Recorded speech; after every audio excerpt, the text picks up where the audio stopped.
I will give a presentation on physical therapists only as relates to CPT and OPT. I also want to talk about other stuff that I have encountered that I think could be of use to you. Let me go through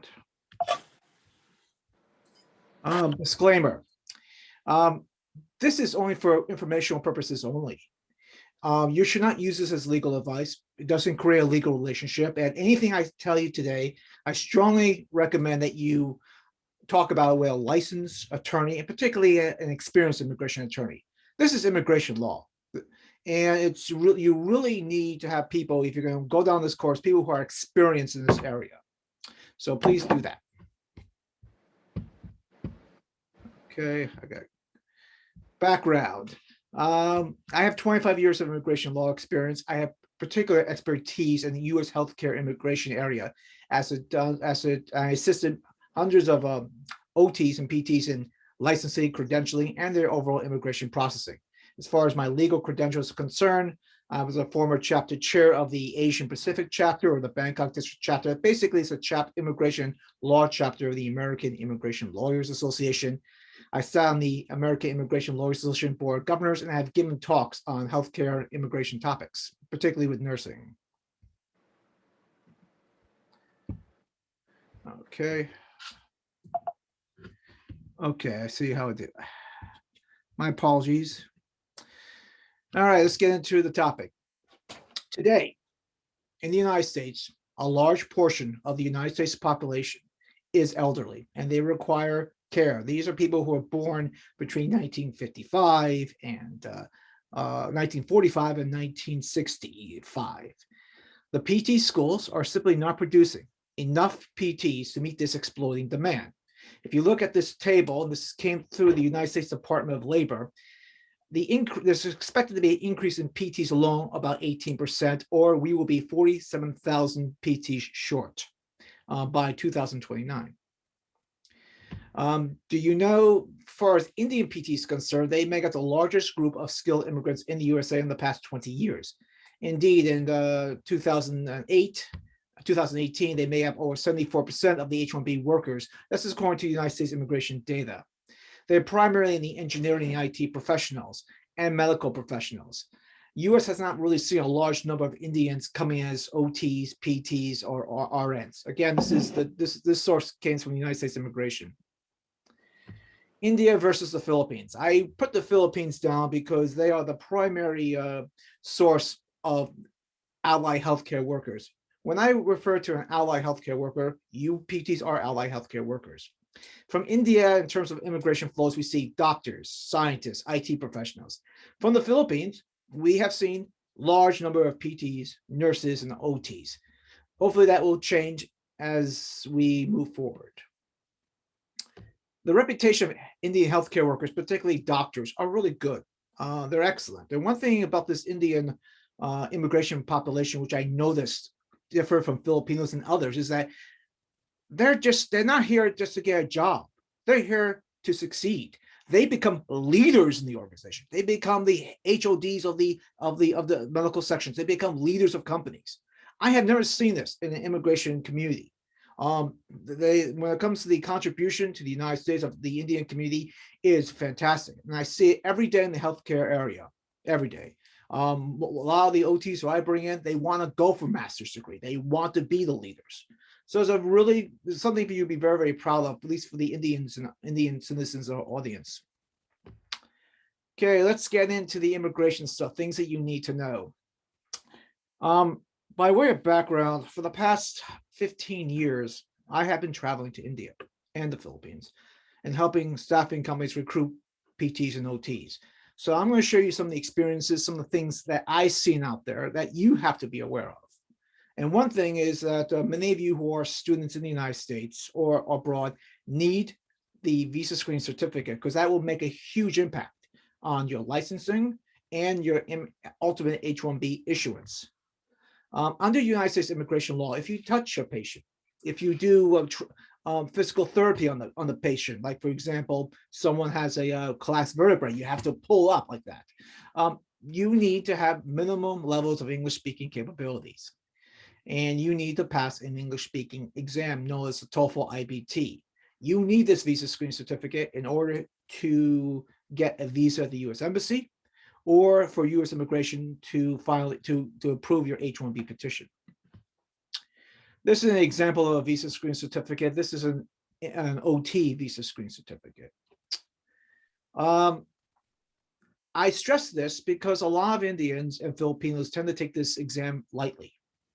And we see huge failure rates among the Indian community and among the Filipino communities, whereas people in China, people from South Korea, they pass at the rate of 90%. So my suggestion is start speaking English socially, watch English movies, and take this exam seriously. And that's also defined as enroll in a very good course and practice. You need to practice at least 50 problems a day for a period of 3 weeks, because this is a thinking exam.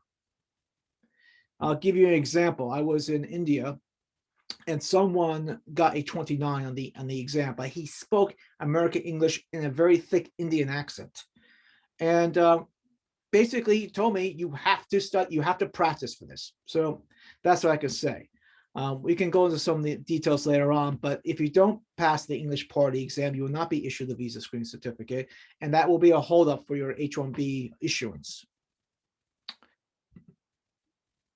The organizations that you should get the visa screen from, I strongly recommend, is FCCPT. You can also get it from the CGFNS. I do not recommend that organization. My experience with that organization has not been good. They have workers there who I personally feel that they're good at nursing. They're not good at physical therapy. And if you have a physical therapy deficiency, the FCCPT has PhDs and experts who are able to advise you. So I would stick to the FCCPT. That's all I can say. Let's get into some of the immigration part of the presentation. CPT options and its perils, H-1B selection strategies, counselor processing, and overcoming FCCPT Type 1 coursework deficiencies. There has been a drastic increase of PTs, or not PTs, but foreign students using optional practical training, CPT, curricular practical training, and STEM.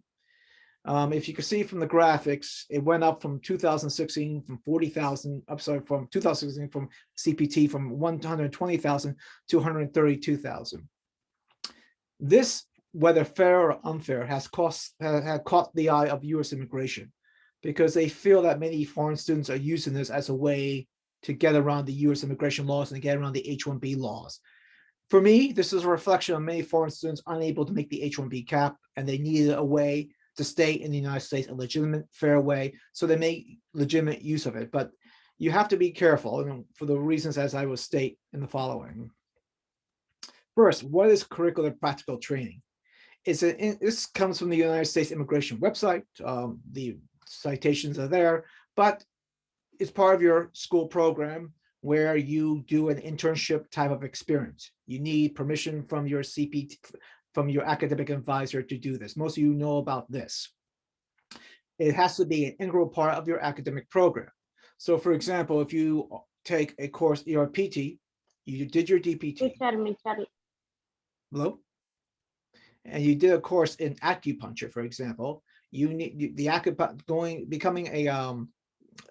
doing the internship at a nursing home is an integral part of the academic experience. OPT takes place after you have completed your academic studies, and it's for a period of 1 year. If you use more than 1 year of your CPT, you will not be eligible for optional practical training. You cannot start work as an OPT unless your EAD has been approved. STEM OPT applies to those PTs who are taking courses in exercise physiology and kinesiology. They are considered to be high priority occupations. So if you're from India, you have a master's degree in those two fields, you can get a OPT up to 24 months. Okay, let's get into some of the problems. Again, my presentation is an observation of things that I have discovered. So let's get into some of this stuff. USCIS has been denying change of status for people under CPT and OPT when the total academic experience lasted more than 12 months. This is a case for, for example, a PT has done his or her DPT and was not H1b Cap selected. Then they rolled in an acupuncture course and they did CPT for 1 year. They tried to be H1b Cap selected again. They failed. Then they rolled in an MBA course. And then they failed, but then on the second time, they were able to get it. Now we have a situation of a CPT lasting more than 12 months. US immigration is uncomfortable with that, and they have been denying these petitions. There's a risk of denying it. So the immigration problem is that if they deny it under the immigration guidance given 2 years ago, you could be subject theoretically to a 3 or 10-year bar. There has been a court case that has stopped US immigration from applying it. Nevertheless, you are legally exposed. So your solution, when I get a typical case, someone who has made aggressive use of CPT, more than 1 year of OPT and CPT, is that I have them request counselor processing. Many people don't want to do that. They say, look, this is legitimate. Of course, I have them try to document this was a legitimate. For example, we get a letter from the HOD, and the HOD tries to describe how the course is related to their academic work. With this said, US immigration has broad discretion to deny the case or reject the case. And I had one case where an HOD, an acupuncture, gave a detailed 3 or 4 page description how the acupuncture course related to the person's academic studies and how the CPT was legitimate. All that evidence was ignored by the officer and the case was rejected. And I had to have this person go to India immediately to get his visa. He's back in the United States now, but it was a big, it was a situation that we resolved. Do you want to be in that situation? It's something you need to decide individually. Cap gap basically applies if you're H1b Cap selected. You can work up to October 1st. It only applies if you do change of status in the United States. If you do consular processing, you cannot be available to this cap gap situation. Considerations about the H1b Cap. As we know, the H1b season is upon us right now. The US economy is growing. There's 85,000 selections, and on average, each year you get 200,000 applications. There's about 20,000 applications in the master's selection spot, but they get 50,000 applications. As a visa applicant, in theory, the United States Immigration Service allows you to have multiple registration, you as an individual. So you can have like 3, 4, 5, 6 employers apply for you. This will, an employer can only do 1 registration. You as an individual can have several employers apply for you at $10 each. Formally, I do not encourage this for you to do this. There are ethical considerations, but in theory, in theory, it can be done. I personally feel it's ethically wrong, but let's face it, the more you do, the more registrations you have, and the more likely you'll get selected. But the problem is you may put yourself in a legally bad situation. My apologies. You put yourself in a legally bad situation, and employers who apply for you, they may file for your H1B. So if you have like 2, 3 employers who did this and you didn't tell them, I would strongly recommend that if you get selected by 2 employers, that the one that you don't want to go with, you immediately tell them before they start spending money on you. In the beginning, they only spend $10 on you. If you get H1b Cap selected, they have between April 1st and June 30th to apply for your H1B. You don't want 2 employers spending over $3,000 to apply for your H1B in that time period. That is bad. So you have to immediately resign from one of these companies. If not, you'll be legally exposed to a lawsuit for reimbursements, and you don't want to be placed in that situation. Personally speaking, I recommend strongly that you stick with one company and take your chances because of the ethical considerations here. What are your options if you're not H1b Cap selected? Well, you can finish up the F1 student visa and leave the United States. You can go to Canada. You can go back to India as a US trained physical therapist. Second, you can enroll in another degree course. I mentioned kinesiology and human physiology. Theoretically speaking, you can enroll in a DPT course if you have the money, and you can do CPT because you'll be going from a master's degree to a academic level that's higher, which is a doctorate degree. However, suppose you have a doctorate degree. What do? Well, you can enroll in another course, an acupuncture course. You can enroll maybe in a language course at a community college to stay in the United States. However, to be safe, I recommend that you do not go for a CPT and start working because you may run into the problems as I alluded to previously. If you do CPT because you have to work, then I strongly recommend that you go for counselor processing in the H1B process, because there's a high chance that U.S. immigration will reject your adjustment status because your combined CPT and OPT went beyond 12 months. For citizens of other countries besides not India, but other countries like Pakistan, Philippines, you have other options. You can go for green card sponsorships. Unfortunately for citizens of India, because of the immigration backlog, your green cards will not be approved for at least 100 years. But for citizens from Pakistan, Nigeria, you could probably get a green card approved in about a year. Second, you don't have to file only as a PT. You can file a green card as a PTA, physical therapy assistance. You do have options, more options in that situation. However, if you're in a situation where you have multiple CPTs and OPTs that is beyond 1 year, you probably have to go abroad for final visa processing, not adjustments in the United States. Counselor processing. That means you go to a US embassy to get your visa. As a healthcare worker, you are required to have a visa screen certificate. If you are with a staffing company, make sure that your employer has an end user client letter, because there has been counselor investigations where they went to the end user client to confirm that you're working for them. The good news is I noticed some differences recently with PTs, OTs, and nurses as being essential healthcare workers. This has not been asked lately because of the COVID-19 situation. My suggestion is that because of the fraud profile in India and the Philippines, that you're able to describe what a PT is. So have the most complicated case you ever worked on to describe what a PT does. That will only help you in your counselor interview. Let's get into a topic which I worked on a lot, which is educational requirements.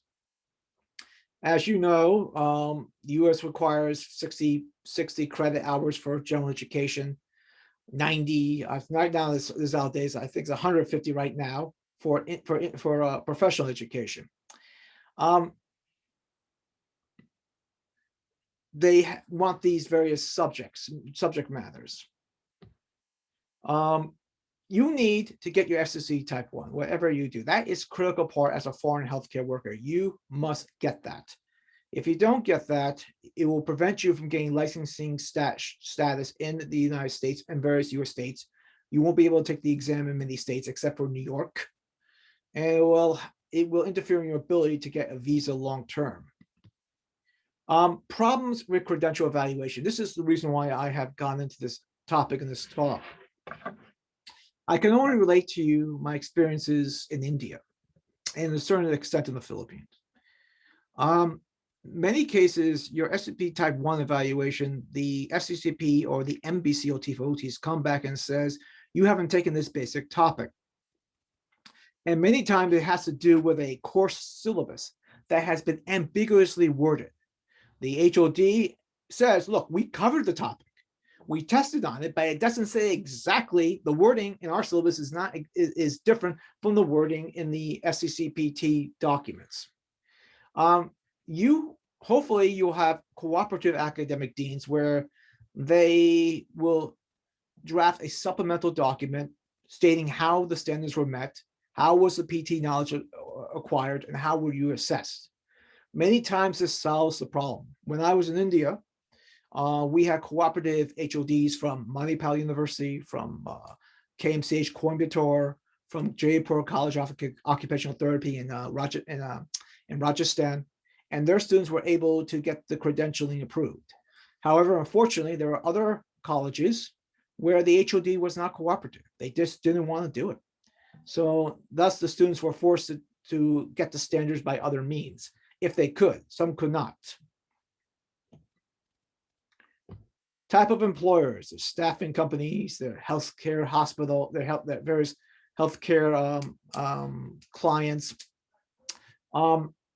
Staffing company is probably your most type of employer you'll probably work for. If you're lucky, you work for a small clinic. Whatever you do, have an experienced immigration attorney help you out in this process. It's very unlikely you'll get a direct job with a hospital because they want experienced Americans, and they are a little bit afraid of the H-1B program.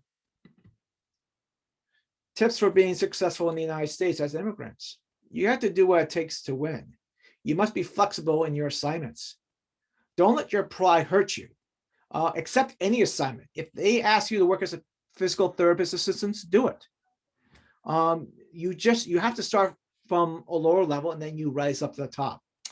Lastly, whatever employer that you sign up with who spends money on you, they're going to spend in excess of $3,000, $4,000 on you to get your H-1B. Honor your contract. Don't try to negotiate after you sign it. Before you sign it, be tough. But once you sign the agreement, stick to your agreements. I could skip this part about the U.S. Embassy attitude, but generally speaking, try to get a job with the best employer you can that's reputable. I will get to a larger company, the better. If you get a job with a company of a friend, a small company, U.S. Embassy and U.S. Immigration takes a really bad attitude towards that, and you'll be required to get more documentation to prove that they have the financial means to pay you. I see a lot of problems with small companies, and that's why you need a good experienced attorney to get you through the process if you have a small company. Summary of talk. Get your visa screen certificate. Be careful in your utilization of using curricular practical training because of the problems of work. If you have it for 2-3 years, you have an issue. Go for counselor processing or enroll, and if you are enrolling in another degree program. Well, thank you. I know I covered a lot of topics, a lot of things out there, but thank you very much. And I thank your organization for the opportunity to share some of my knowledge. Thank you.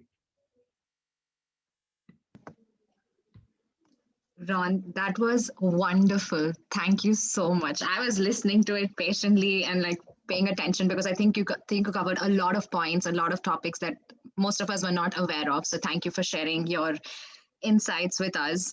I specifically liked how you focused on different countries and the do's and don'ts that we should be careful of. I think it's definitely going to help all the attendees, whenever they are applying for their visa, they can definitely make sure that they follow these points. So thank you for your presentation.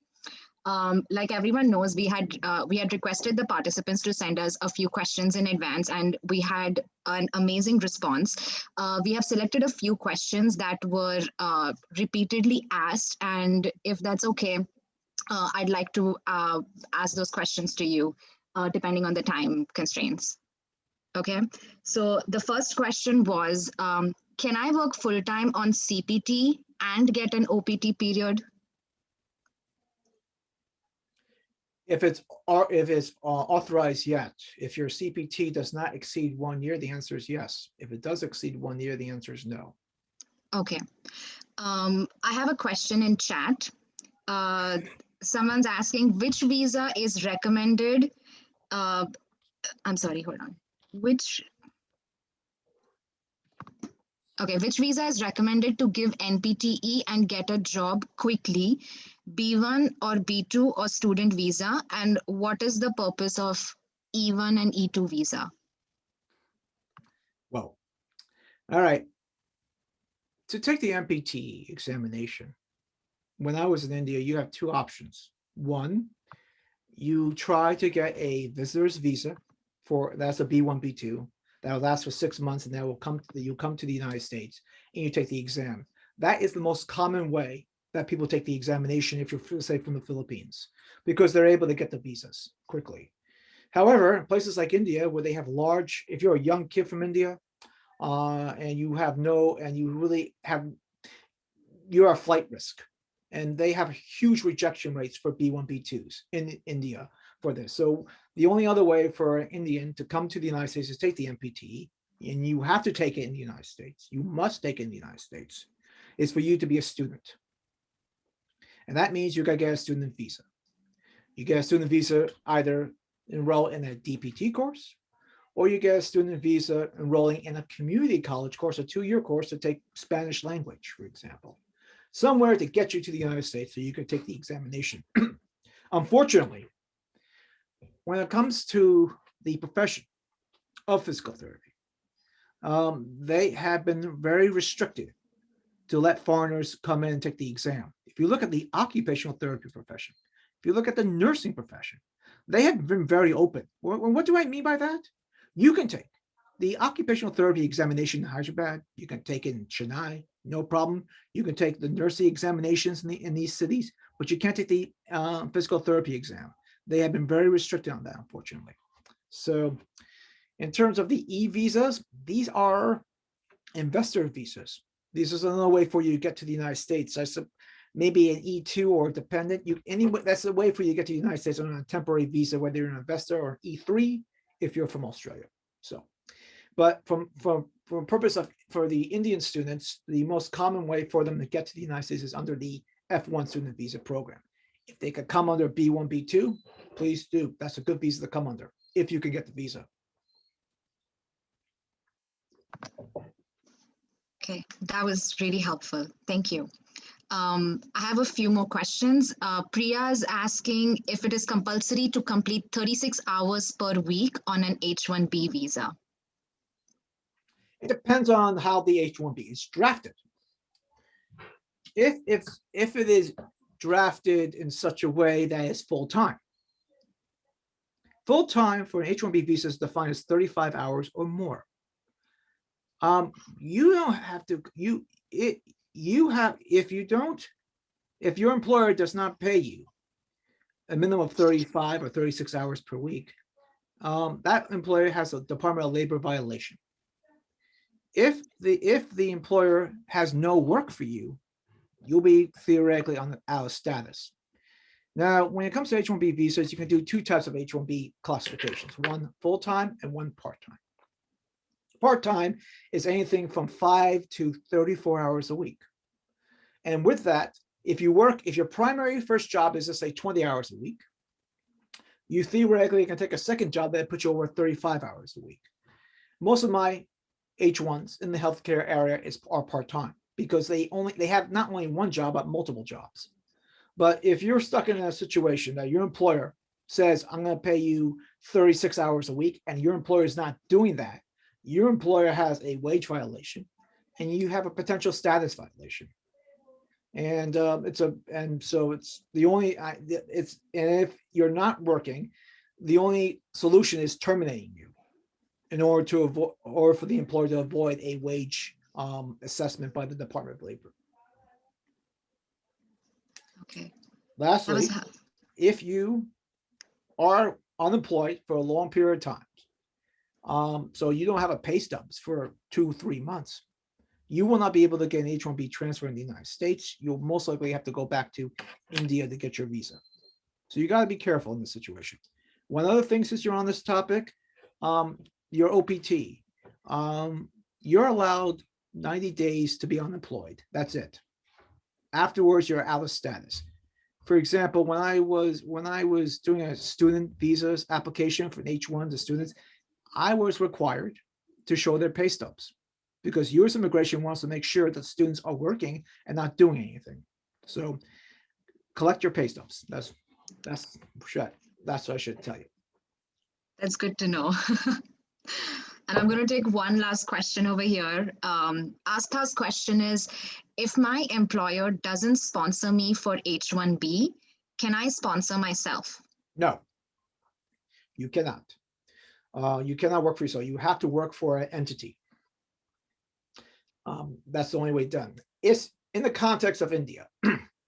In the context of an Australian or a Canadian under an E3, you can theoretically come in on a TN visa or on an E3 visa as a contractor, and as long as the company writes the letter for you. But if for you to sponsor yourself, no. Okay. I just had one more question, which I think a lot of people have asked in the chat. It's about the impacts of COVID-19. So I'm just going to take this one question. KSN asks, what if you're on furlough due to COVID-19 on a STEM OPT of 3 years and the employer had you unemployed under their records? Is that a problem? Theoretically, it can be a problem, yes, because of it all depends on the U.S. immigration rules of what they do. But it can theoretically be a problem if you're STEM OPT. I don't know this has not come up in my practice because all my STEM OPTs are physical therapists. They're all working. Every single last one, or they're all working. They have to work. So I don't see this happening. But yes, if you have been unemployed, it will theoretically affect your ability to change your status if you want to move from F1 to H1B, because you won't have the pay stubs to provide that. So then what do you do in this situation? You have to write a special waiver statement saying, I've been unemployed. Please, because of STEM, please adjust my status. But if you are unemployed, then you stay to the end of your OPT or your duration status, and then you leave the United States and you do not try. This whole unemployment situation comes in when you want to move from F1 to H1B in the United States. If you want to do consular processing, this won't come up. So that means you have to go back to your home country. Now, a lot of people say, I got to go back to India. I have to deal with the embassy there. I have to ask the consular officer. I could be stuck there. All that is true. That's why you need an experienced attorney to prepare you for this. You work for a staffing company, for example, they have to work with the end user client to get that end user client letter. So in case there's an audit, they'll be able to confirm things. But everything has risks involved. But going for consular processing is a control risk if it's handled properly. Interesting. That's good to know. Thank you. I do see students are continuing to ask questions, but because of the time constraint, we're going to stop here. Thank you, everybody, for attending the webinar, and we want to make sure that your questions are answered. So please feel free to send us an email on contact@faxpt.org, and we'd be more than happy to answer those questions for you. Ron, once again, on behalf of the Fax PT team, as well as the whole of the foreign trained PT community, the ones who are attending live on this Zoom meeting, and the ones who viewed it on Facebook, and the ones who will probably watch it in the future, we really want to thank you for volunteering your time and sharing your knowledge and information with us. Thank you so much. My pleasure. My parting thoughts is that you're going into a noble profession, and unlike the IT profession where there is controversy, or the other BPO profession, when it comes to healthcare, there is no question. America needs you and America wants you. So please study hard. It's worth it. You're needed in the United States. You're the type of immigrants that America wants and needs. Good luck, guys. Perfect. Thank you, Ron. And I actually have a lot of thank yous in the chat as well from the students, from the attendees. So on behalf of them, thank you.